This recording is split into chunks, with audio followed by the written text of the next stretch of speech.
Hello and welcome to the EdTech Chat and Chew podcast, your source for ideas to help your students be incredible, delivered in bite-sized episodes perfect for your lunch break.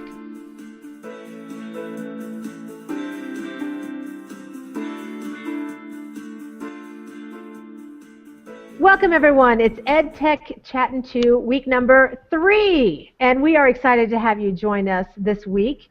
It is a sunny day in where I live in Kansas, and I have to tell you we're excited because the temperature is going to be higher than 35 degrees. So welcome to January. So I'm Diane Smokorowski. I'm an educational technology specialist in the Andover schools in Andover, Kansas. Always with me are my other co-hosts, Michael Soskiel from Pennsylvania. Hello, everyone. Karen Wright-Balbier from El Paso, Texas. Hello. And Andrea Keller from Irving, Texas. Hi, friends. So we're excited to have you with us here today. And we're going to start with a rapid fire. The rapid fire this week is all about hashtags, what our favorites are, and how we incorporate some of these tools in our own school districts and so forth. So, Michael, let's start with you.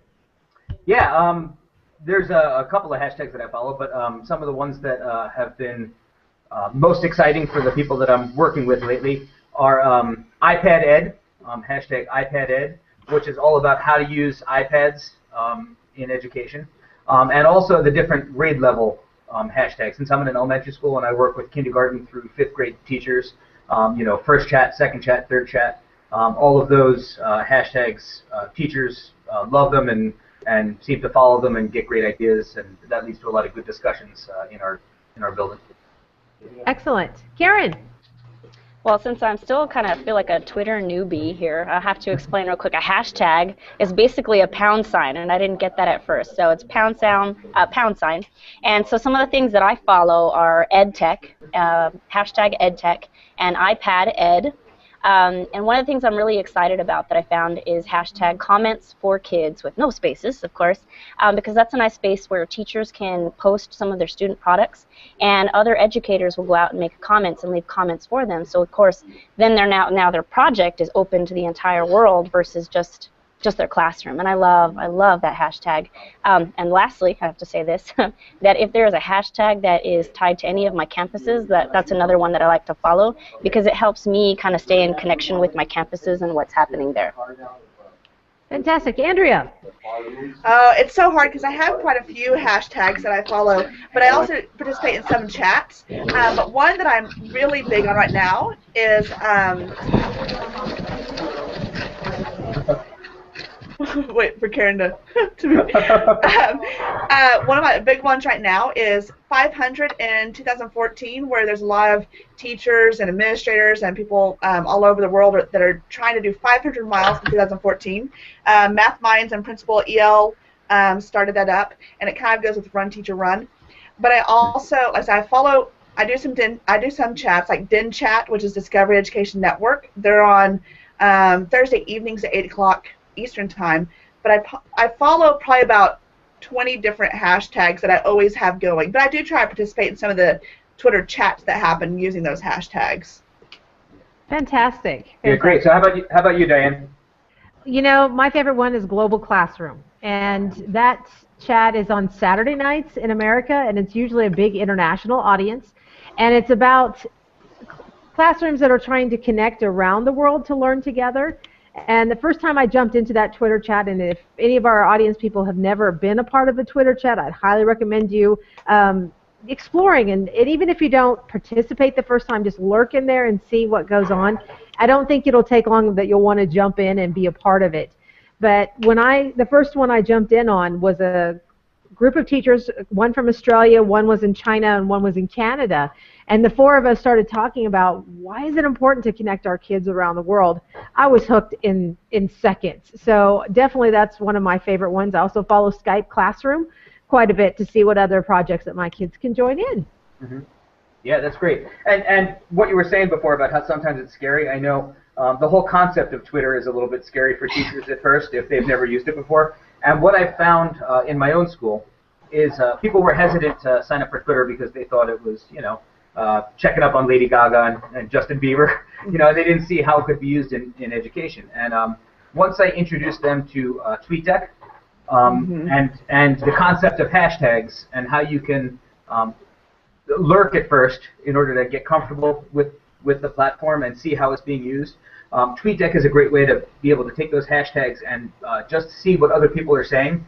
So if you're a first grade teacher, you could follow a first chat and just see what other first grade teachers are saying. Or if you're an art teacher, you could follow Arts Ed and just see what's going on in art classrooms. And over time, you get more and more comfortable seeing the ideas that are being thrown out there, and that makes you more and more comfortable with it. And eventually, what I found is those teachers start joining in conversations and building their network, which we're going to talk about in a little bit. And TweetDeck is kind of like the gateway drug into full-blown, Twitter addiction. So. I would agree with that. And one of those that I try to go back and look at that list from Cyberyman, and I think we're going to post that in our notes here today for the for our show. Is I just kind of grab a few that I generally wouldn't play around in since I'm not a science teacher and just go see what's happening inside chat world. Let me just tell you what, there are some awesome things happening in circles that I'm generally not a part in, and I can't wait to swipe those ideas and pass them on to another colleague. So I would encourage you not only to start in your own bucket, but check in other buckets as well. That's a really good idea. I hadn't even thought about that, Diane. I'm telling you, that side chat is awesome. They have. Do you know there's actually a student inside chat conversation? It's the third Thursday of every month. I want to say is when it is, but they actually get a real scientist to work with high school kids, and it's moderated by a teacher to start asking questions. So they work with experts once a month. Wow! That's incredible. Yeah, that's incredible. It's very, very cool. I know you use some different tools other than TweetDeck to keep track of hashtags and to follow things, right? Right. I use tagboard.com.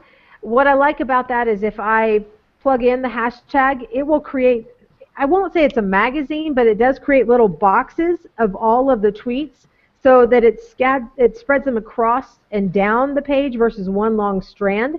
It's easier for me to kind of navigate through them and filter out, because sometimes there is some spam that comes across, especially in EdChat, and learn this language in 4 episodes or something.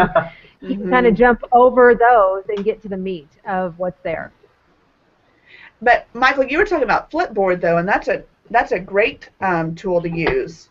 Yeah, I love Flipboard. It allows you to, it takes different hashtags on Twitter and allows you to kind of create a magazine out of them. So it's a little more visual. I know for people that like Pinterest, seem to like the Flipboard interface also. But the thing that I love about Flipboard is not only does it take the hashtags that I follow on Twitter and turn them into a magazine, but inside that same magazine that's personalized for me, I can take my Google Plus circles and the different education groups that I'm in on Facebook, and all of those are integrated into that magazine. So it allows me to kind of look at my entire network instead of just looking at Twitter. And on that note, that's how I follow blogs, because it's way easier to read and follow in the blogs. So with the RSS feed. I'm just excited to get your your suggestions, because I know the first time I followed a chat, it was on this, and I couldn't keep up. I couldn't read fast enough, and by the time I commented on something in a chat, the next question was out. So it's good to know. I can't wait to try out Tagboard and Flipboard. Yeah, and go ahead. Go ahead, Diane. No, I was just going to say that there is a kind of an etiquette in some of the Twitter chats of how you have to do the A1 for the question one and so forth. So maybe we can provide a link on those etiquette tools as well. Yeah, okay. That's a good idea. What I've done, I teach grad classes to some of the other teachers in my area.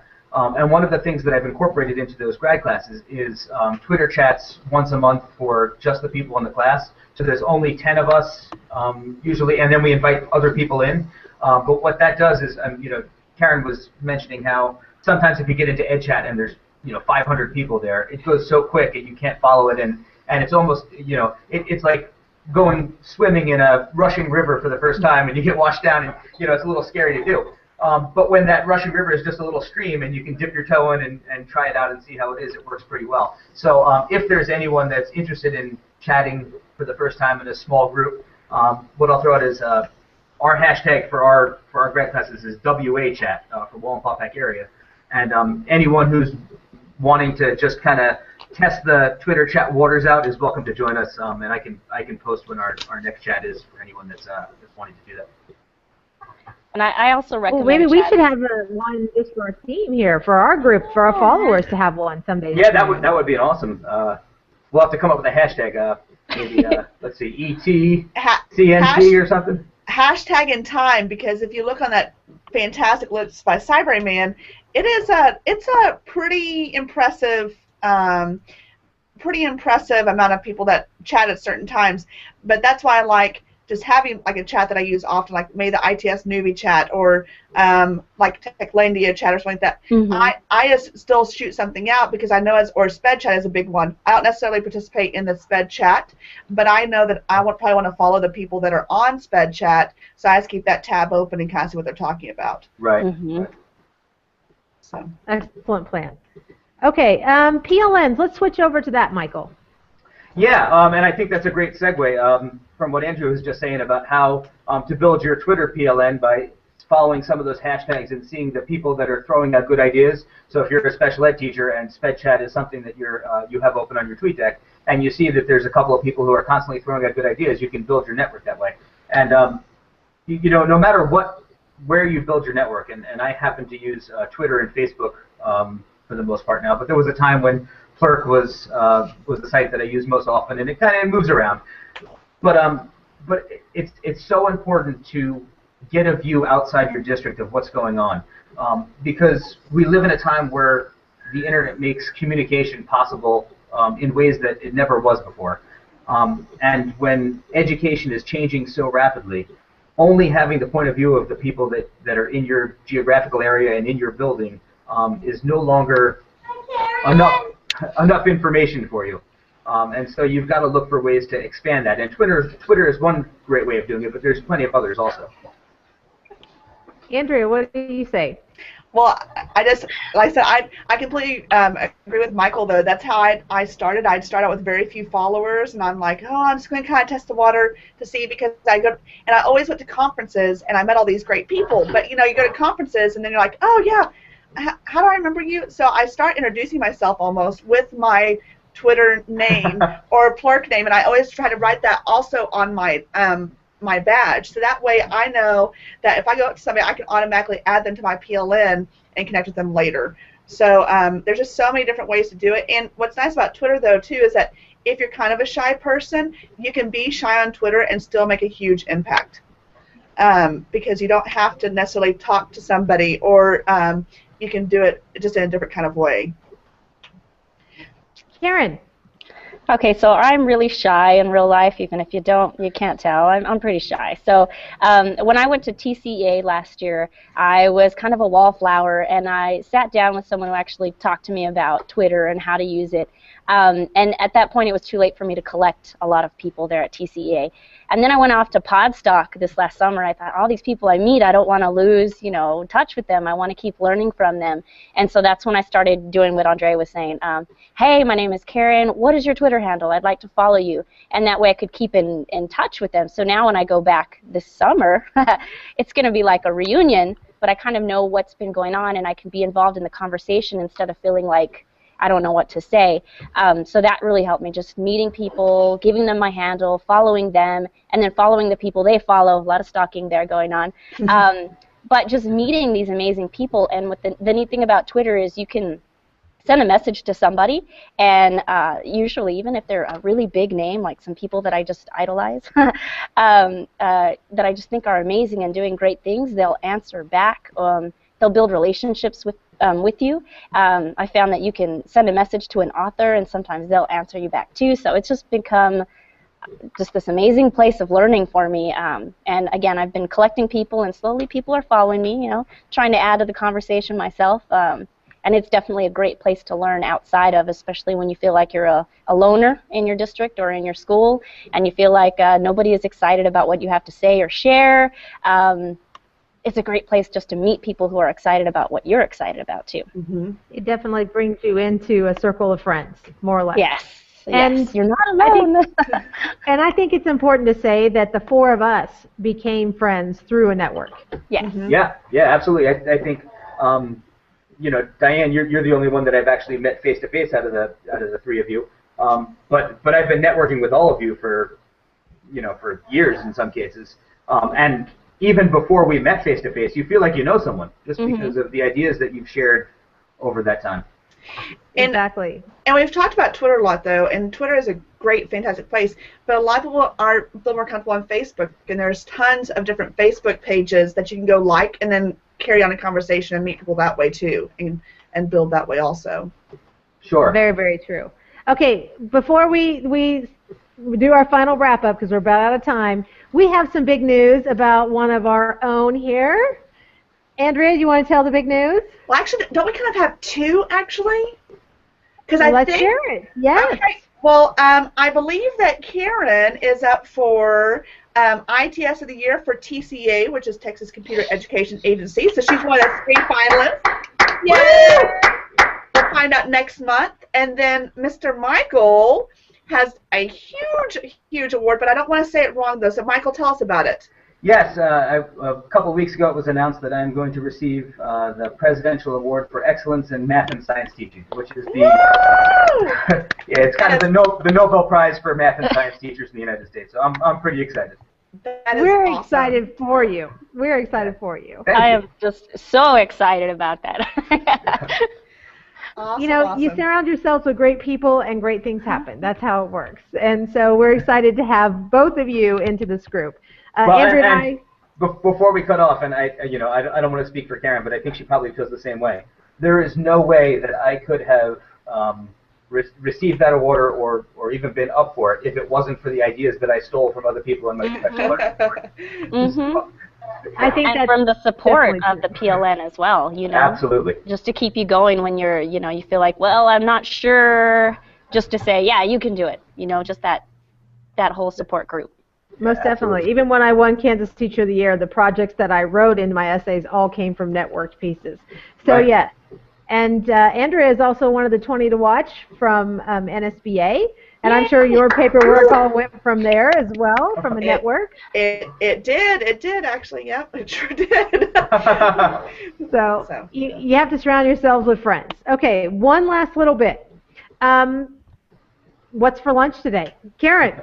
Well, I should be eating at this really nice restaurant with some people, but I am going to scarf down tuna. I'm trying to be healthy with this 500 in 2014 and be sadly watching everyone eat their yummy food. That's what I'm going to do. Andrea? I think I have some buttered noodles today, except this week, this Monday is my friend's birthday, so I might go out to eat with her, and next Monday is my birthday, so we don't have school, so I might splurge and go treat myself. Yeah. Very nice. Michael? I can totally relate to what Karen's saying because today is the first day of my official training for the Scranton Half Marathon. So I have different medley of roasted vegetables and some broccoli rabe that was sautéed with garlic, and a protein bar to get me ready for my run later on this afternoon. So. How about you, Diane? I think I'm going to be running down to a local Mediterranean restaurant and order a salad of tabbouleh. And doing some salad with little hummus. That'll be my lunch today. Nice. I want some of that, Diane. Okay, friends, thanks for joining us. We'll see you next week on EdTech Chat and Chew.